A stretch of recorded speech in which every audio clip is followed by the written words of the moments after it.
바울이 2차 전도여행 때 데살로니가에서 복음을 전했는데 희한한 일이 벌어집니다. 새 안식일 동안, 그러니까 약 3주 정도 복음을 전했을 뿐인데 믿는 자들이 날로 더해지면서 교회가 세워지게 되었습니다. 두 번째 희한한 일은 정작 기대했던 유대인들은 복음을 받아들이지 않고 예상대로 그곳 주민들이 하나님 하자도 모르고 예수님 예자도 몰랐던 이방인들이 예수를 하나님의 아들 구세주 그리스도로 받아들인 것입니다. 예수님이 이런 말씀을 하셨어요. 바람이 불매 어디로 와서 어디로 가는지 알 수 없는 것처럼 성령으로 난 자는 다 그러하니라고 말씀했습니다.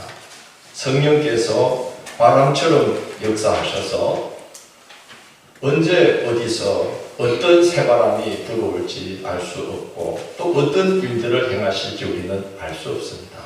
그러므로 성령께서 바람처럼 역사해 주시기를 우리는 늘 기도하며 살아야겠어요.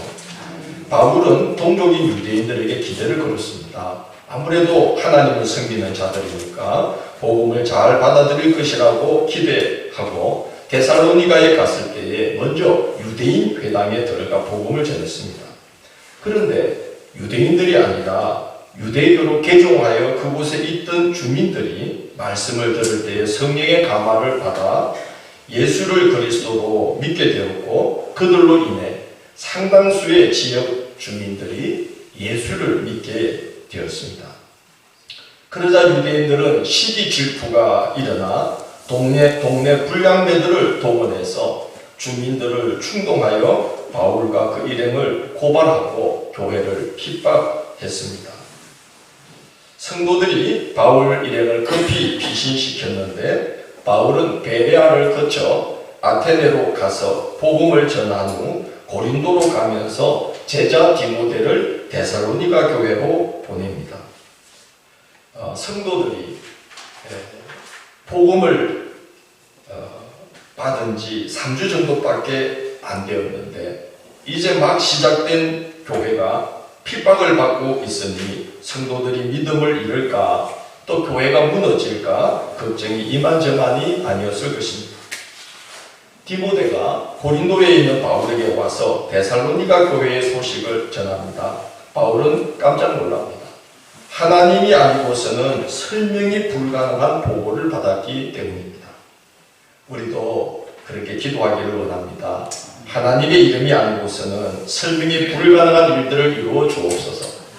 그렇게 기도하면 여호와 이레 예배해 주시는 하나님께서 교회의 앞날에 우리의 남은 생애에 우리의 자녀들에게 하나님의 이름이 아니고서는 설명이 불가능한 복되고 은혜로운 날들을 준비해 주실 것입니다.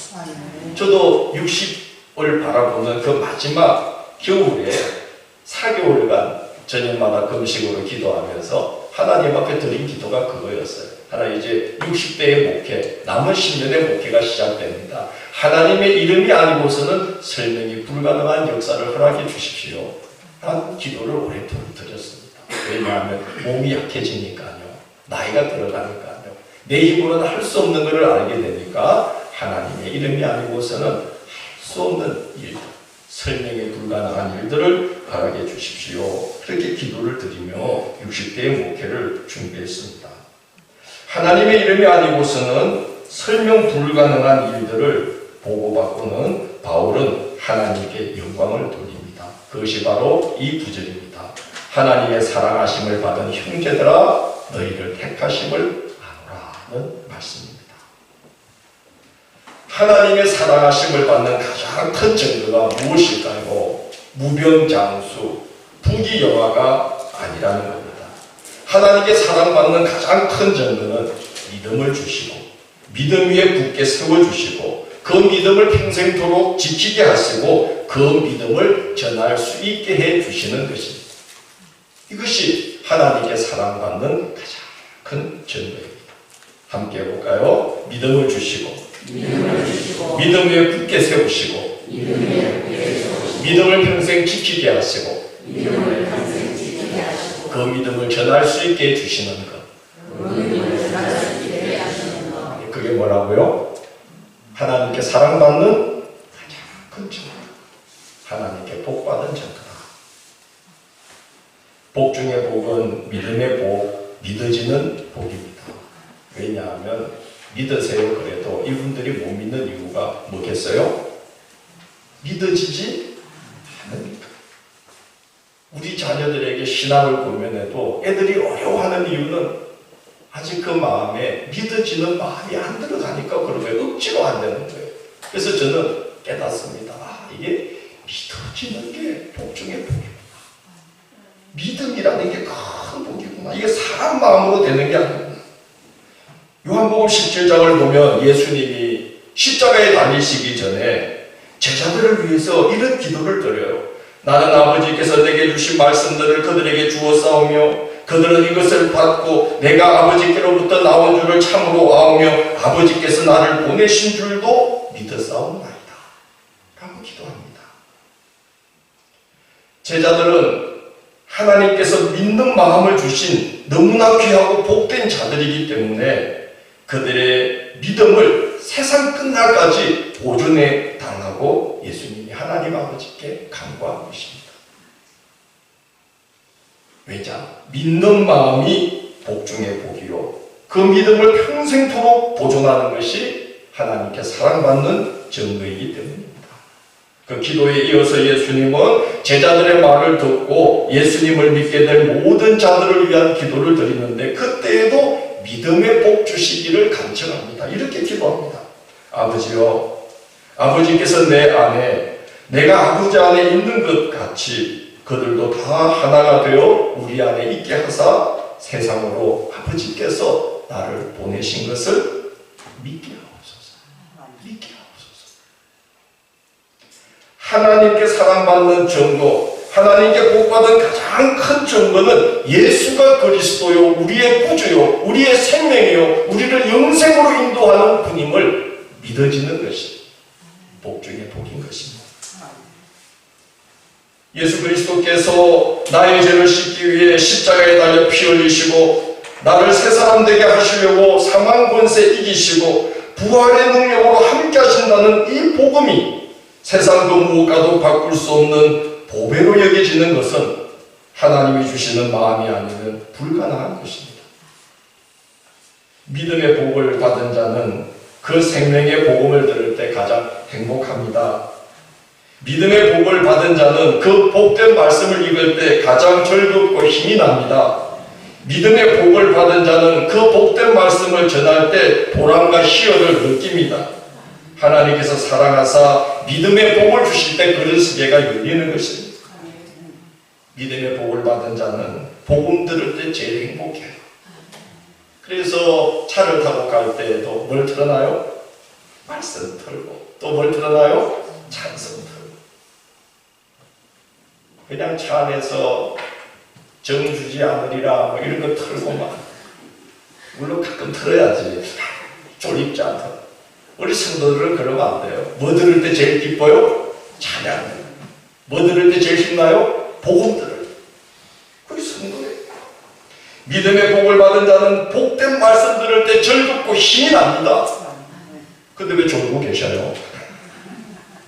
왜 그렇게 우울한 표정을 짓고 계세요?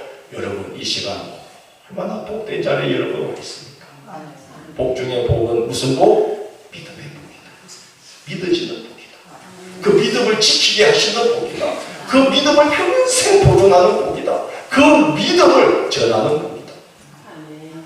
그게 복 중의 복이에요. 그래서 성도는 하나님이 믿는 복을 주신 그 성도는 그냥 예배의 자리가 기다려지는 거예요. 복음이 선포될 때 행복한 거예요. 복음을 함께 나눌 때 이 복된 공동체에 있다는 게 감사해지는 거예요. 그 마음을 잃었다면 회복해달라고 기도하시기 바랍니다. 그게 복이거든요. 그 복을 잃으면 성도는 세상에 편해도 소용없어요. 행복해지지가 않아요. 복음 앞에서 행복해지는 게 참된 복입니다. 데살로니가 교회 성도들이 그 증거입니다. 그들은 새 안식일 밖에 말씀을 못 들었다는 겁니다. 여러분, 새 안식일이면 얼마입니까? 몇 주간이 지난 거예요? 3주. 여러분 몇 년 복음을 들었습니까? 생각해보면 계산이 안 되죠. 까마득한 옛날이죠. 근데 지금 데살로니가 교회 성도들은 얼마 들은 거예요? 3주. 이제 교회가 개척된 지 얼마? 3주. 그런데 그 교회에 극렬한 박해가 일어났어요. 그곳에 이주에서 들어온 유대인들이 난리를 치면서 그 지역의 데살로니가 교회 주민들까지 합세해서 지금 동족들에게 박해를 받는 이런 상황이 되었어요. 믿음이 흔들리고 믿음에서 떠나고 교회가 와야 될 상황 아니겠습니까? 그래서 요즘은 얼마나 우리가 편안합니까? 교회마다 천장에 에어컨 온풍기 다 달려가지고 여름에는요 천장에 하늘로부터 그냥 찬 바람이 사각사각 내려와요. 겨울에도 하늘로부터 따뜻한 바람이 그냥 훈훈하게 내려와요. 교회 음악 시설들이 얼마나 좋은지 제가 아는 어떤 교회는 매듭을 들여서 교회 음악 시스템을 바꾸고 있어요. 놀라지도 않나 봐요. 우리 이것저것 우리 목사님들 회의 가면은 그 회의장 앞에서 파는 거 있어요. 그때 잠깐 나와서 장난처럼 이거 다 그런 거예요. 우리는 그래도 얼마나 은혜롭습니까? 근데 어떤 교회들은 막 1억 2억씩 스크린 하나가 3억이래. 우리 실감이 안 나서 놀라지도 않아서 그때 그 말이 있는데 자랑하더라고. 목사님 우리 앞에서 커피 마시면서 우리 교회 스크린 이번에 바꿨는데 3억인데 해상도가 엄청나다고. 그런데도 교회들이 힘을 잃고 멋지게 뭔가가 빠져있고 성도들이 흔들리고 믿음에서 떠나는 일들이 속출하는 이 시대인데 그들은 다 3주 복음을 들었고 이제 세워진 지 딱 3주 된 교회에 엄청난 박해가 몰아닥친 거예요. 이 교회가 어찌 그거를 감당할 수 있겠습니까? 그러나 너무나 신기한 일이 일어났습니다. 믿음의 역사가 일어나고 사랑으로 수고하고 소망 중에 인내하는 일이 벌어졌습니다. 하나님께서 사랑하사 무슨 복을 주신 거죠? 믿음의 복을 주신 결과입니다. 그것이 바울에게 너무나 인상 깊었던 것 같아요. 2절을 보면 바울이 이렇게 말합니다. 우리가 너희 모두로 말미암아 항상 하나님께 감사하며 기도할 때 너희를 뭐함은 기억하라. 3절 끝에서도 이렇게 말해요. 우리 하나님 아버지 앞에서 끊임없이 뭐함이니? 기억합니다. 그만큼 그 상황이 바울의 뇌리에 인상 깊게 새겨질 정도로 기이한 일이 일어났다는 거죠. 하나님께서 믿음의 복을 주시면 우리 믿을 때에 사랑으로서 역사하는 믿음이 생깁니다. 갈라디아서 5장 6절에서 바울은 이런 말을 해요. 그리스도 예수 안에서는 할례나 무할례나 효력이 없으되 사랑으로서 역사하는 믿음뿐입니다. 할례나 무할례가 신앙의 효력을 나타내는 그런 통로가 되지 못한다는 거예요. 요즘으로 하자면은 그런 뭡니까? 직분이나 신앙생활의 횟수나 성경 지식이나 이런 것이 신앙의 효력을 나타내는 근거가 되지 못한다는 말씀입니다. 신앙의 효력은 오직 사람으로서 역사하는 믿음을 통해서만 나타나는 것입니다. 이건 하나님이 주시는 선물입니다. 얼마밖에 안 들었는데 3주밖에 안 들었는데 사람으로서 역사하는 믿음.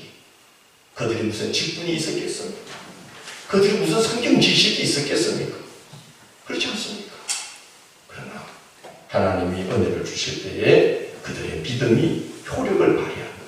역사하는 믿음이 그들에게 나타납니다. 그래서 우리 교회도 그들로 달려가게 되기를 소망합니다. 그리고 그들은 사랑으로 수고했다는 거예요. 이 사랑은 아가페를 말합니다. 지난주에 제가 말씀드렸듯이 아가페 사랑은 상대를 가리지 않는 거예요. 아가페 사랑은 상대가 나에게 어떻게 하는지 그 반응에 관계없어요. 그냥 내가 사랑합니다. 주님이 그냥 우리를 뭐 하셨듯이 사랑해 주셨듯이. 그게 아가페 사랑입니다.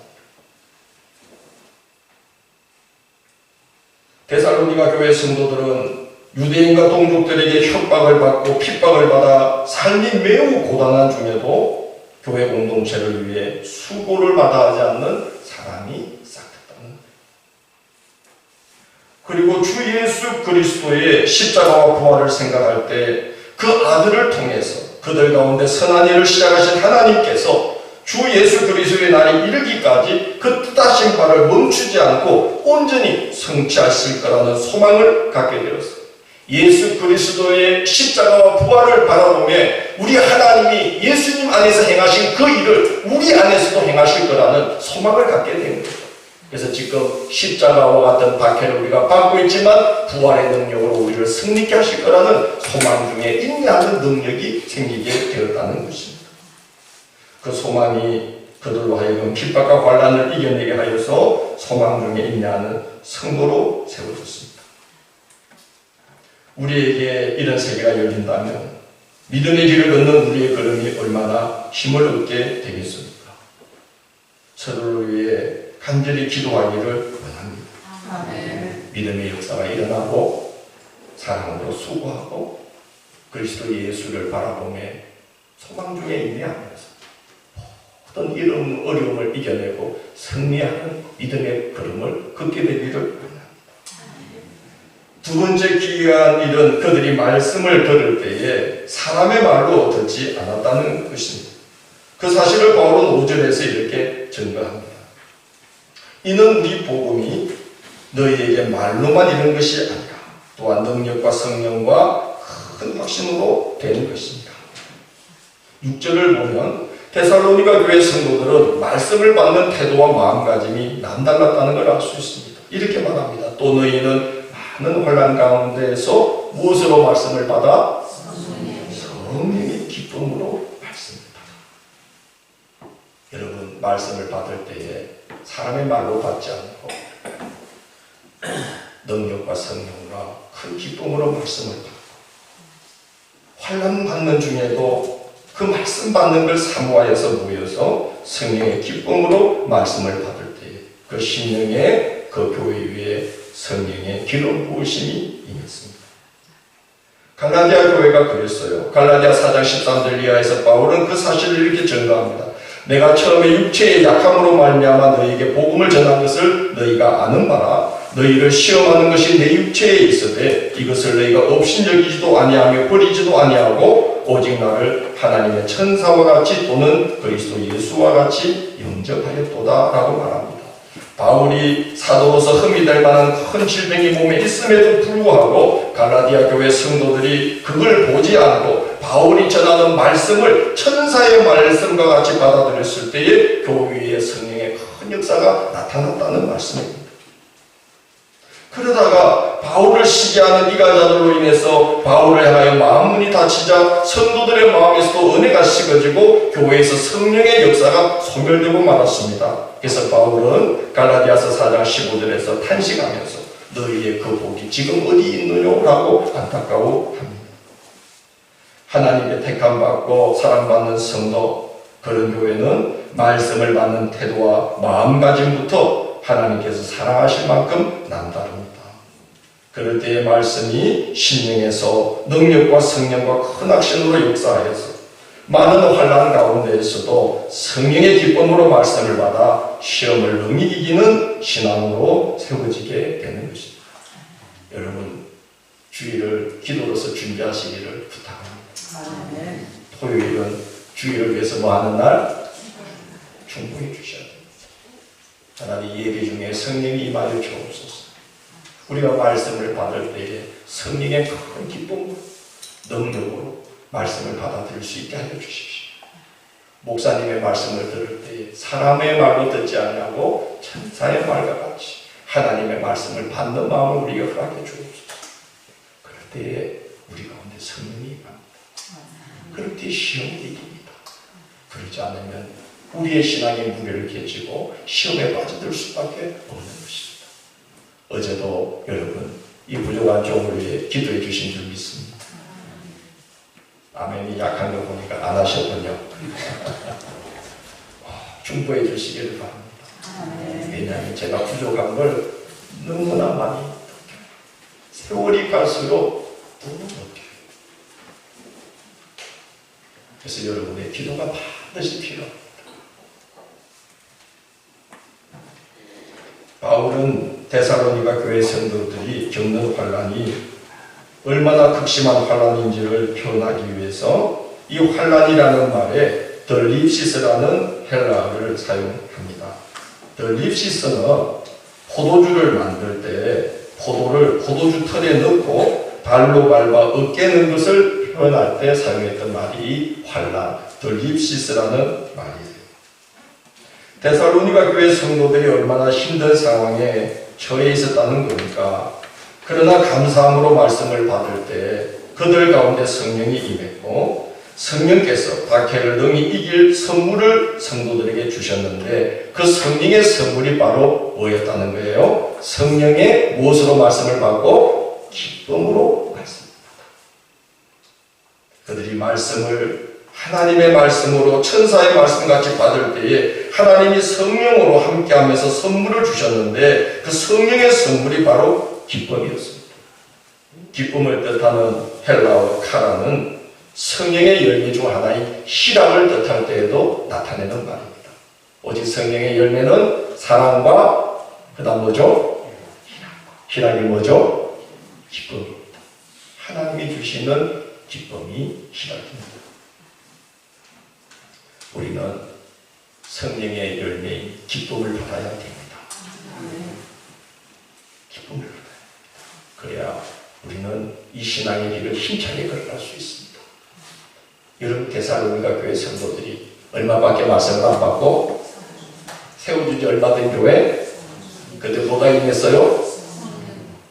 성령이 오기 전에 뭐가 먼저 임했죠? 박해가. 넘어질 수밖에 없잖아요. 흔들릴 수밖에 없잖아요. 근데 그들이 그 모든 걸 이겨낼 수 있었던 이유는 말씀을 받을 때 능력으로 받고 확신 가운데 받고 그리고 성령으로 기쁨으로 받을 때에 그들 속에 가라, 희락, 기쁨이 있던 거예요. 그래서 그 모든 걸 이겨내고 사랑의 수고를 하며 소망 중에 인내할 수가 있고 믿음의 역사가 나타났던 것 아니겠습니까? 여러분 우리가 현실에 이끌려가면 안 됩니다. 바쁘다, 피곤하다, 힘들다 거기에 맞추다 보면 잠언 말씀에 이런 말씀이 있어요. 숟가락에 밥을 얹어주어도 그것을 뭐에 넣기조차 버거워하고 입에 넣기조차 버거워하는 무기력한 신앙인이 될 수밖에 없어요. 잠언에 나와 있어요. 절대 우리는 상황에 우리가 쫓겨가거나 우리가 상황에 무너져서는 안 되리라고 믿습니다. 이겨내야 됩니다. 그러자면 성령의 기쁨을 우리가 선물로 받아야 됩니다. 그래야 환난 중에 많은 환난 가운데에도 성령의 기쁨으로 말씀을 받아 믿음으로 역사하는 그런 능력들이 우리에게 나타날 수가 있는 것이죠. 그렇게 될 수 있도록 서로를 위해 기도하시기 바랍니다. 기도합시다. 서로를 위해 기도합시다. 우리 교회가 사는 길이요. 내가 사는 길. 함께 합시다. 교회가 살아야. 내가 산다. 교회가 살아야. 우리 가정이 산다. 교회가 성령이 충만해야. 우리가 산다. 교회는 수원지예요. 수원지. 우리 가정은 거기 수도꼭지 연결되어 있는 거예요. 그래서 수원지 물이 마르면 집에서 암만 털어도 나와요, 안 나와요? 안 나와요. 수원지 물이 더럽고 혼탁해. 아무리 수도꼭지 내 집에서 내가 닦고 수돗물 털어도 뭐가 나와요? 썩어물 나와요. 교회가 성령의 능력 가운데 있기를 반드시 기도해 주시기를 바랍니다. 예배드리는 모습 보면 알잖아요. 지금 우리 가운데 성령이 임하고 계신지, 성령이 지침에 힘들어하고 떠나가려고 하는지를 여러분 그걸 느끼셔야 됩니다. 성령이 우리를 찾아오시는 길은 그렇게 해달라고 간절히 간구하는 길밖에 없습니다. 성령이 오시지 않으면 우리는 할 수 없습니다. 우리는 안 됩니다. 떠나지 마시고 우리 가운데 머물러 주시고 성령으로 충만케 해 주십시오 하고 제발 기도하시기를 부탁합니다. 그러지 않으면 목회자는 혼자서 아무것도 할 수가 없습니다.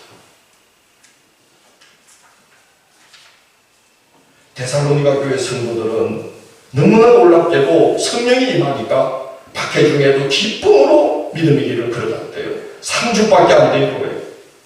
그리고 놀라운 것은 그들이 실천하는 그런 믿음의 결과들이 나타났다는 겁니다. 은혜 따로 현실 따로 그렇게 되면 곤란합니다. 신앙의 표력이 나타나지 않습니다. 아무리 대단해 보여도 행함이 없는 믿음은 실상은 믿음이라고 성경은 말합니다. 9절을 보면 데살로니가 교회 성도들은 말씀을 받은 즉시 우상을 버리고 하나님께로 돌아섰습니다. 버려야 될 걸 그들은 단번에 버렸던 겁니다. 하나님께 영광이 되지 않는 것, 내 신앙의 길에 도움이 되지 않는 것, 지금까지 해왔던 그 모든 것들을 단번에 버리고 우상을 버리고 믿음에 굳게 섰다는 거예요. 그래서 그 3주밖에 복음을 못 받은 성도들이 온 마게도냐와 아겔료와 각처에 그 믿음의 소문이 퍼져나감으로 본보기가 되는 교회로 하나님이 그들을 세워주시고 사용해 주셨다는 겁니다. 여러분, 그런 교회를 다니고 싶지 않으십니까? 아무렇게나 상관없어요.